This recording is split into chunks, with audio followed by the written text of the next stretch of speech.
सुप्रभात मित्रांनो, मी तुमचा लाडका मराठी यूट्यूबर प्रफुल्ल चव्हाण आपल्या नवीन एका व्लॉगमध्ये आपलं स्वागत करत आहे। आज आपण आपल्या लाडक्या बाप्पाच्या तयारीसाठी घरातल्या पारंपरिक पद्धतीने मेस्काटी बांबूपासून तयार करणार आहोत आरस। चला बघूया आजच्या या छोट्याशा व्लॉगमध्ये आपल्या बाप्पाच्या तयारीची एक छोटासा व्लॉग कंप्लीट होत आलेला आहे। अंजनीचा पाला आणि फेट्यांच्या माध्यमातून चिवताई डेकोरेशन झालेलं आहे आपले।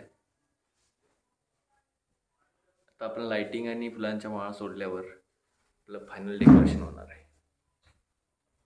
मित्रांनो, फायनली आपलं डेकोरेशन कंप्लीट झालेलं आहे, बघू शकताय। हे आहे आपलं पारंपरिक पद्धतीचं अंजनीच्या झाडापासून आणि फेट्यांपासून तयार केलेलं डेकोरेशन।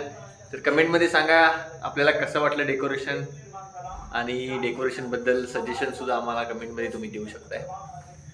धन्यवाद, भेटू पुढच्या व्लॉगमध्ये।